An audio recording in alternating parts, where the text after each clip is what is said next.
What's up guys, Houndish here, and today we're jumping in with another Destiny 2 video. In this one, I actually wanted to take a better look at Kepler, the new destination in Edge of Fate, as I kind of feel like versus other expansion reveals that we've had, Bungie have really spoken a lot about the system changes coming to Destiny 2, but probably a bit less about the actual expansion. You know, when we had the final shape, we got juicy trailers showing story components, cinematic elements, the world, as well as the gameplay components and things like the exotic class items. But Bungie have given us a much kind of sketchier view of Edge of Fate itself this time around. Despite that, some of the previews that we've had actually show us some pretty cool stuff on Kepler and give us a better idea of the destination overall, as obviously, with this being a key part of Edge of Fate, the quality of the destination is going to be of significant importance in terms of how much players actually enjoy the new content drops. So after you've watched the video, you'll have to let me know, are you excited for Kepler? Or do you feel like this is a destination you're going to end up sleeping on? On the subject of rest though, this video is sponsored by a brand with a mission to improve sleep quality, regular naps and rest for everybody, and it's Manta Sleep. Manta produce a range of leading sleep masks, and of course many of us have difficulties with sleep, not least now that days are longer in the summer months. I can totally relate to this, especially now that we have daylight for so many hours of the day. Even when we're exhausted, the world can be so stimulating that we find it hard to shut off. So Manta Sleep sent me their sleep mask sound a while back, and this is highly adjustable, super comfortable sleep mask, which produces a 100% blackout with plenty of padding. Plus it has cooling perforated foam, and the unique feature of this mask is its Bluetooth audio function. So if you find that you sleep better when listening to chill music, podcasts or audiobooks, whatever it may be, this is an absolute game changer, as you can use it anywhere without disturbing others, and the audio quality is awesome too. Another favorite of mine though are the Manta Sleep Cool Eye Cups, which help to alleviate eye irritation and can relieve sinus pressure, as well as help to mitigate mild headaches. All in all, Manta Sleep have given me some of the best sleep I've had for a long time, so if you have issues sleeping this summer, or if you're bothered by light and noise, I totally recommend that you check out Manta Sleep products by following the link in the description and pinned comment. Plus, if you use code Houndish, you'll get 10% off your order in the store, so don't miss out. All of the details are linked below, and thanks to Manta Sleep for sponsoring the video. Now though, getting into the video, I wanted to look at a bunch of previews of Edge of Fate. I didn't actually get any hands-on time with the expansion myself, but this is from GameSpot, showing a bunch of gameplay in different areas. It's actually one of the more interesting videos in terms of seeing some of the stuff that we can find on Kepler. We have seen a lot of gameplay of the first mission right here. Kepler kind of reminds me of a bunch of different things we've already seen in Destiny in the past. You know, the external spaces remind me a little bit of Mars, but then the internal areas, a lot of Fallen architecture here, remind me a bit more of kind of like the Tangled Shore or something like that. Bungie has spoken a lot about the kind of Metroidvania inspiration for this destination. I quite enjoyed having a lot of sort of objectives and secrets and things to find on the Dreadnought. It looks like Kepler is going to be something similar, obviously with a different scope. One of the ways that Bungie are making that component of it more interesting, I guess, is with the destination abilities, which certainly are not a good replacement for actual new Guardian abilities, but can build into the space in some interesting ways. There's a pretty cool clip that we can see right here on Kepler in this kind of external section with a bunch of kind of Fallen architecture once again.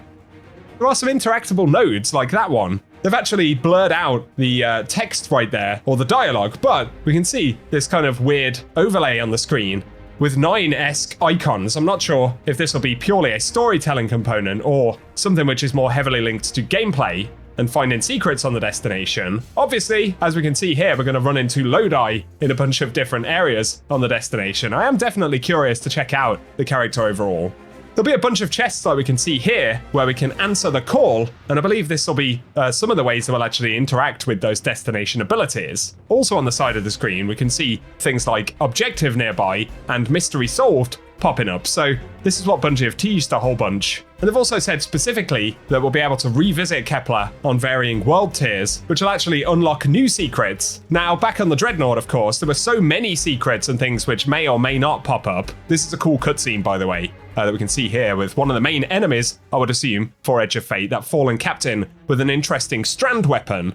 But yeah, it actually became kind of hard going back to the Dreadnought thing and tracking some of the secrets and mysteries there. In some instances, it was kind of tricky keeping up with, you know, things you've done or not done yet. So I'm hoping they find ways to make that more trackable in Edge of Fate without sort of spoiling the mystery of it. I guess the good thing versus the Dreadnought, though, is that this is actually an explorable destination, best we can tell, and we won't be locked to going through, you know, specific sections of it at a time. We can see the destination abilities a whole bunch of times right here. Some of them look pretty fun. I don't think, like I said, it's not a replacement for abilities themselves, but as world mechanics or activity mechanics, which really is what they end up being, they could be pretty interesting. Again, as we kind of revisit Kepler looking for secrets and mysteries and things like that, it may become a bit more jarring having to use these abilities numerous times to go into the same areas that we've visited previously. We see the teleport right there as well. I guess it's going to be interesting to see whether particular areas of the destination actually evolve and don't need to be reopened numerous times, for instance.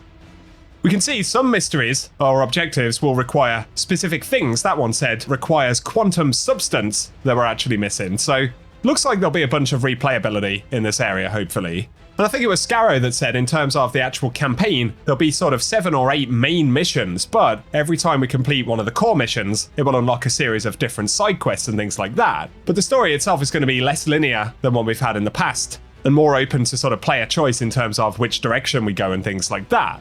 Another little sideline here, but we can see one of the old Black Armory Forge areas on Nessus actually being turned into a lost sector here. I think Bungie have partially done this to support the new playlists like Solo Ops, as these will factor into that playlist a little bit. One of the nice things about the portal, and activities in general for newer players or solo players, is that the rewards look like they will be much more kind of elective and actually tell us, what we're going to get from a certain thing before we go ahead and do it, which to an extent is going to be useful for newer players. Obviously, that might be felt a little bit less by existing players. Here, there is a salt mines lost sector as well, which is pretty neat. Bungie had specifically said a few months ago that they wanted to reuse or use areas that they hadn't sort of taken advantage of for long periods of time in Destiny, especially when we look at EDZ. There are massive areas which we just haven't visited because there's no real reason to do so. A little side note here, not specifically tied to Kepler itself, but here's a reward chest for one of these Solo Ops lost sectors, and we can see it drops a tier 3 set of armor and also something called Combat Telemetry, which is an event currency for Arms Week itself. Very curious to check out Arms Week. In terms of live events outside of the core game, Arms Week has the potential to be a pretty exciting one, especially if the weapons themselves are pretty juicy. Another interesting thing I'd highlight here, we can see the Bond of Forgotten Wars, which is actually something which dropped back in Forsaken, a blue item dropping right there. I'm guessing that's because this is early on in the sort of power grind after the reset. Blue gear, useful again early on, potentially, I would guess, by looking at this.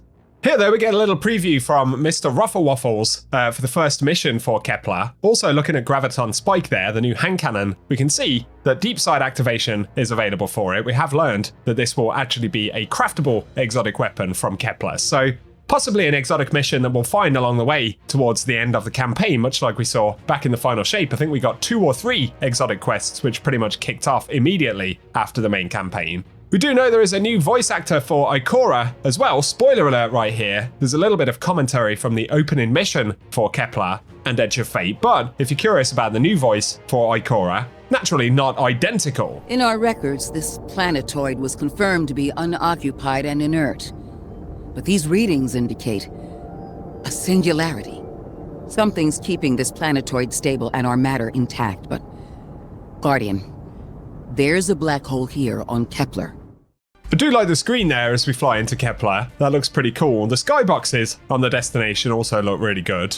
We're also seeing some of the new variations of fallen enemies here, like the Corsairs, who can fly around like Superman and sort of float in the sky a little bit as well. You'll notice a bunch of Strand Fallen too. How in-depth those gameplay mechanics are and how much they really change, we'll have to see. We can approach Ikora here, so we're going to be interacting with vendors as we move through the space and the main story, much like when we run into Lodi. And that behind Ikora is the train that comes crashing through a portal or something at the start of Edge of Fate. Not entirely sure of the story parts there, but we did see it in the main trailer.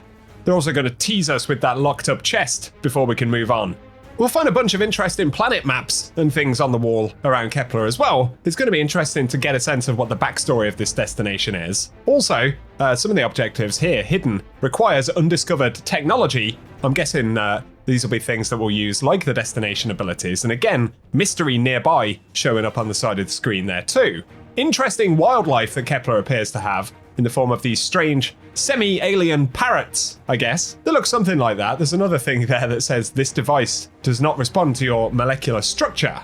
Again, interactable objects with this kind of weird overlay that pops up with different icons and things. There's a Triumph there dropping some lore when we interact with these, so obviously a bunch of this kind of stuff will be found on the destination. Other new enemy variants include things like bosses, as we can see right here. Obviously, not really a significant variation on fallen servitors that we normally see, but obviously with slightly different skins and things like that. Then obviously, as we move through different sections of missions or missions themselves, we do get additional loot drops coming up on the screen right there. Again, this is early game, so while these ones are legendary, they don't appear to have tiers or anything like that actually associated with them yet. Really curious to see what's going on with that cargo ship or military ship of some sort in the background. Apparently that will be linked to Lodi in some capacity, but the skybox for Kepler in itself is actually pretty cool. We also see the drifter ship off up there in the background. Also, it would appear that while sometimes we'll have to interact with certain objects to actually get those kind of weird bits of story and lore pop up, sometimes they will pop up automatically. So let's have a listen to that one.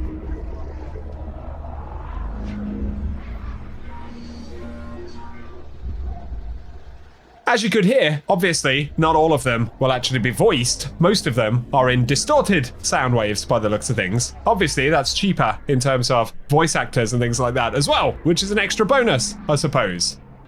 We spot another boss fight here with the vessel of the Archon. We can see many of these bosses do actually have banes applied to them as well. And we've got those alternate versions of Fallen right there with the strand damage. Now, one of the big things about Kepler that we haven't really seen outside of the sort of campaign content is whether there's going to be a destination activity, like Overthrow that we had on the Pale Heart or those Vex events that we had on Neomuna. I am assuming though that there will be some kind of specific activity content that we can run into and complete on the destination itself. Something else Bungie haven't spoken about with regards to Kepler is whether it will have matchmaking. Of course, in the final shape, that was one of the interesting choices with the Pale Heart. I haven't seen any gameplay that indicates there is matchmaking for Kepler, but at the same time, we've only seen the sort of story components. So obviously, additional Kepler activities, things which may be farmable, we haven't really heard about that yet. And the same applies to whether this will actually be a public destination. Personally, I'm kind of hoping it is a public destination. While the Pale Heart was absolutely awesome, one of the elements that was definitely missing is that sense of it being more of a living world. Obviously, Bungie try and do a bunch of different gameplay things to make the worlds feel alive, but there's also a component of any Destiny destination where running into other Guardians and stuff is kind of a big part of that too. So I'm very curious to see more information about that hopefully soon. There is a collectible world material that we'll be getting access to on Kepler though, sometimes through chests, and potentially we'll just find them hidden in the world as well. But there's an unusual vessel here which kind of looks like a sand timer or something like that. And hopefully those items will play into the sort of post-game and the end game for Kepler as well. So there we go, guys. Just wanted to do a breakdown of a bunch of things that we'll be running into on Kepler, a better look at some of the story content, but also the destination in general. Safe to say we still have a lot of questions, not least about the gameplay and the destination. Also, one of these main characters, Lodi, that we'll be encountering. Not least other interesting story components like the train that we saw from the cinematic. It looks like we will actually be able to pass back through it. The train itself appears to be a portal of some kind, which is certainly very interesting. So I do think Kepler has some potential based on what we've seen. Obviously, the general flavor and appearance of it, you'll have to give me your thoughts down below. Like I said, it seems to be a mixture of sort of Martian type elements like we've seen in the past. Lots of sort of plant life and things. Also, this area right here on the left-hand side is actually a sort of hub for Kepler, where Lodi will be housed, but also the Aeonians, which are the race that actually live on Kepler. So very curious to see exactly how this all pans out, guys. But hopefully this has at least been a bit of a better look at the destination itself. Share any initial impressions you have on it down in the comment section. If you've enjoyed this video, a rating really does help us out. But otherwise, thank you for watching, and I hope you guys have an awesome day.